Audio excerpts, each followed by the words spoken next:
ஆன்மீக நண்பர்களுக்கு வணக்கம். இன்றைக்கி நம்ம ஸ்ரீ செந்தூர் முருகன் கோயிலில் இருக்கோம். நம்மளுடைய குருநாதர் வெங்கடாச்சலம் ஐயா இருக்கார். அவர்கிட்ட பேசுவோம். ஐயா வணக்கம். ஐயா வணக்கம். உங்களை சந்திச்சதில் ரொம்ப மகிழ்ச்சி ஐயா. ஐயா இன்றைக்கி எதை பற்றி பேசணுன்னாக்கி உங்கள்கிட்ட சில கேள்விகள் இருக்குது ஐயா. நிறைய மாந்திரிகவாதிகள் வந்து பார்த்திங்கன்னா ஒரே தொழில் வசதி கேட்டாலும் அதை அனுப்புகிறாங்க. கணவன் மனைவி பிரச்சனைகள்லாம் அதையே அனுப்பி விட்றாங்க. அந்த மாதிரி நிறைய அனுப்புறது மட்டும் இல்லை, வரவங்களுக்கும் அப்படி கொடுக்குறாங்க ஐயா. இப்போ நாங்கள் பார்த்த வரைக்கும் ஐயா ஒரு சில டவுட் ஐயா. இப்போது மைன்னா என்ன? இப்போ இங்கே பார்த்தீங்கன்னா நிறைய டப்பாங்களை வச்சுருக்கீங்க. இப்போ பார்த்தீங்கன்னா 10, 12, 15 கிட்ட இருக்குது. ஒவ்வொன்றும் ஒரு ஒரு மையா எப்படி ஐயா? ஒவ்வொன்றும் ஒரு மைய. சரிங்க, அதை பற்றி தெளிவாக சொல்லுங்க. வந்து வச்சு எந்த வேலையும் ஒரே சாப்பாட்டை வச்சு எல்லாருக்கும் கலராக பண்ண முடியாது. ஆமாங்க ஐயா. அது மாதிரி மையன்றது வந்து பார்த்தீங்கன்னாக்கா ஒவ்வொரு மூலிகையும் வசித்தன்மையான மூலிகை. பொண்ணு வசியத்துக்கு எத்தனை மூலிகை சேர்த்தனா வசியம் ஆகுங்கிறது ஒன்று இருக்குது. அதே ஆண் வசியத்துக்கு யார் சேர்த்தனா எப்படி வசியமாகும், எந்தெந்த மரத்தோட எந்தெந்த தலையை சேர்த்தனா எப்படி அது வசியம் ஆகுங்கிறது ஒன்று இருக்குது. சரிங்க. ரெண்டாவது பார்த்தீங்கன்னாக்கா பேயை மிரட்டணும், அதுக்கு என்ன பண்ணலாம், அதுக்கு எப்படி மூலிகை சேர்த்தணும் அப்படின்ற ஒரு விஷயம் தனியாக இருக்குது. அதில் வந்து பார்த்தீங்கன்னா அடுத்தது ஒரு எதிரிங்களை நம்மளை பொழுதுனைக்கும் தாக்கிட்டு இருக்கிறான். பக்கத்து வீட்டுக்காரனாக்கலாம், இல்லை தூரத்து வீட்டுக்காரனாகலாம், ஒரு மங்காளிகளாக்கலாம், ஒரு மாமச்சனாகலாம். சண்டை காட்டில் பிரச்சனைகள் எத்தனையோ வரும். குடும்ப பிரச்சனைகள், காட்டு பிரச்சனைகள் நிறையா வரும். அந்த பிரச்சனைனால அவன் எதிரி நம்மளை நிறைய தாக்கிட்டே இருக்கிறான், பார்த்துக்கிட்டே இருக்கான். அந்த எதிரி நம்ம செவிக்கணும். அந்த எதிரி ஏதாவது செஞ்சால் நமக்கு வரக்கூடாது. தொழில் விஷயத்தில் நமக்கு எதுவும் தடையாகக்கூடாது, குடும்ப விஷயத்தில் எதுவும் தடையாகக்கூடாது. நேராக போகணும் அப்படின்னா ஒவ்வொருக்கும் ஒவ்வொரு மை இருக்குது ஐயா. அதை பற்றி கொஞ்சம் மக்களுக்கு பிரச்சனை இந்த மாதிரி ஒரு பிரச்சனைகள் வந்து நம்ம பக்கம் ஜாதகமாகணும். குவார்டர் பிரச்சனை நமக்கு சாதகமாகணும். ஒரு பஞ்சாயத்து நமக்கு தீரணும். இதெல்லாம் நிறைய விஷயம் மாந்திரியத்தில். மலையாள மாந்திரியம் என்பது அது சொல்ல போனால் நான் ஆரம்பத்திலேயே நிறைய சொல்லியிருக்கேன். 4000 கோடி மலையாள மாந்திரியம் என்பது 4000 கோடி. 4000 கோடி மந்திரம் தெரிஞ்சு யாருமே இல்லை உலகத்தில். நான் தான் தெரிஞ்சுக்கிட்டேன், நான் தான் பெரிய ஆளுலாம் சொல்லலை. இது என்ன முழுசாக முற்றும் கற்றுட்டவன் யாரும் இல்லை. மலையாள மாந்திரியத்தை முற்றும் கட்டுறவன் யாரும் இல்லை. நான் தான் சாமியார் அப்படின்னு சொல்கிறான். ஆனால் மலையாள மாந்திரியத்தை பற்றி கேட்டீங்கன்னா அது எனக்கு தெரியாதேம்மா, பெரிய கொண்டையாக வச்சுருப்பான். நான் ஆன்மீகவாதிங்க, எனக்கு மந்திரத்தை பற்றி தெரியாது சாமி அப்படின்னும். அதே மாதிரி இந்த விஷயங்களில் வந்து ஆணுவசியத்துக்கு உண்டான மையை. சரிங்க. இது ஆணுவசியம் எப்படி அப்படின்னு கேட்டால், ஒரு கணவன் மனைவிக்குள்ள பிரச்சனை. ஒரு கணவன் வந்து குடிச்சுட்டு அடிக்கிறான், இல்லை ஒரு கூத்தியாக வச்சுட்டு ஒரு பொம்பளை பழகிட்டு இருந்து நம்மளை இப்போ வீட்டில் தொந்தரவு பண்ணுறான். புரியுது. அந்த குடும்பம் சந்தோஷமா இருக்கணும், அவங்க குடும்பம் நல்லபடியாக வாழணுங்கிறதுக்காக தான் அந்த மையை, அவங்களுக்கு எடுக்கிறதுக்காக அந்த மையம் இல்லை. சரிங்க, நல்ல விஷயத்துக்கு மட்டும் தான் இங்கே பண்ணுறோம். அந்த பொண்ணை எடுத்து அந்த மையம் அந்த ஆள் மேலே தடவுனாக்கா அந்த ஆள் அந்த ஆளுக்கு வசமே ஆகிடும். சரிங்க. அதாவது கணவன் மனைவிக்குள்ள ஒற்றுமை அதிகமாகும். ஒற்றுமை ஆகிடும். மேலே தடவுனா ஒற்றுமை ஆகிடுவாங்க. சரிங்க. அவங்க குடும்பம் சந்தோஷமா இருக்கும், அவ்வளோதான். நமக்கு ஒன்றும் பிரச்சனை இல்லை.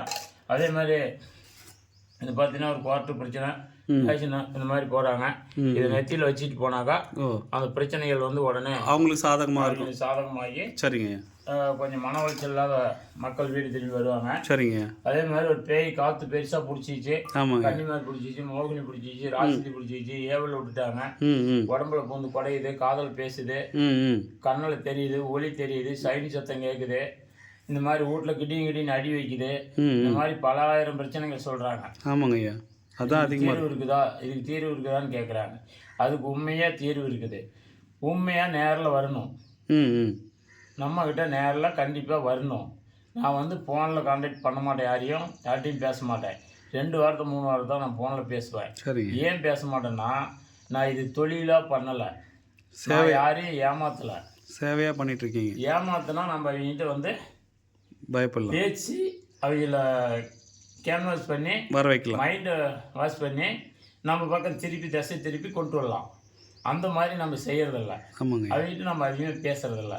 வேணும்னா நேரில் வந்து வாங்கிக்க, இடத்த பார்த்துக்கா, நல்லானா பாரு, நல்லாலே வந்து வாங்க, காசு வாங்கிட்டு அவ்வளோதான், முடிஞ்சு போச்சு. இந்த மாதிரி வேலைகளை செய்கிறோம். அப்புறம் பொண்ணு வசதி, தொழில் வசதி, வியாபார வசதி, இந்த மாதிரி பல இந்த மையெல்லாம் இவ்வளோ மைய வந்து யாருக்கிட்டையும் இவ்வளோ மைய கண்டிப்பாக இருக்காது. எதுக்கு இவ்வளோ மைய அரைக்கிறேன், இத்தனை லிட்டர் கணக்கில் அரைக்கிறேன்னா என்கிட்ட வந்து சாமியாரையும் கொஞ்சம் அதிகம்.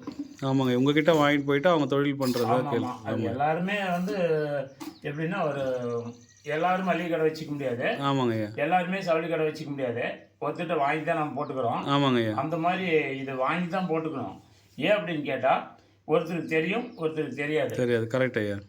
அல்லது ஒருத்தருக்கு மூலிகை கிடைக்கும், ஒரு ஏரியாவில் கிடைக்கும், ஒரு ஏரியாவில் கிடைக்காது. அதனால கிடைக்காத இடத்துல அவங்க மை விலைக்கு வாங்கி தான் ஆகணும். ஆமாங்க ஐயா. மூலிகை கிடைக்காத இடத்துல மூலிகை வாங்கி தான் ஆகணும். ரைட்டு. இது தப்பு கிடையாது. வாங்கினாலும் பரவாயில்ல. ஒன்று என்னென்னா, உண்மையாக மனச்சாட்சி நேர்மையாக இந்த தெய்வத்துக்கு சாட்சா நம்ம செய்கிற தொழில் உண்மையாக இருக்கும். உண்மையாக இருக்கணும். அது உண்மையானா என்ன உண்மைன்னா, ஏமாத்தாத ஒருத்தனை ஏமாத்தாத, பொய் பேசாத, இந்த மாந்திரித்தை அழிக்காத. மாந்திரிக பேத்தையும் பேரை சொல்லியும் ஏன்னா தெய்வத்து பேரை சொல்லியும் நாம் வாழாத. கரெக்ட் ஐயா. கரெக்டாக தெளிவாக சொல்கிறீங்க. புரியுதா? வாழாத, ஒருத்தர் ஏமாற்றி பிழைக்காத. பிழைக்க முடிஞ்சால் நம்மளா இறைவனோட அருளால் நமக்கு என்ன கிடைக்குமோ, ஒரு நாளைக்கு என்ன இவனுக்கு கொடுக்கணும்னு நம்ம எழுதி வச்சிருக்கணும், அது நமக்கு தேடி வந்துடும். கண்டிப்பாக ஐயா. கரெக்டாக சொல்கிறீங்க. அதுக்கு மேலே போகலான்னாக்கா, அதுக்கு மேலே போய் இப்போ 1க்கு 2ன்னு சொல்லி பணத்தை கொடுத்துட்டாலும் அலையிறாங்க. இப்போ அந்த பணம் திரும்பி வருமா? வராது ஐயா. வருமானு கேட்குறான். 80 லட்சம் கொடுத்துட்டாங்கிறான் ஒருத்தன். 1 கோடி கொடுத்துட்டான்றான். 2 கோடி வரும்னு கொடுத்தங்கிறான். வராது ஐயா. ஆர்பி விற்கிதுங்கிறான். ஆர்பி விற்றுக்கிறதுக்கு ஆர்பி கொடுத்துட்டேன், செக் ஆகி போயிடுச்சுங்கிறான்.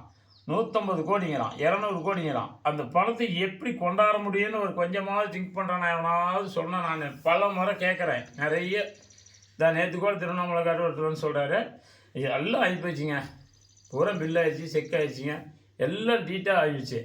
ஆனால் பணம் வந்து 5ஆம் தேதி வந்துடும்னு சொல்கிறாங்க. வந்துடுமா பாரு, கோடு பாரு, ஒரு சாமி பார்க்கல அப்படின்றான்.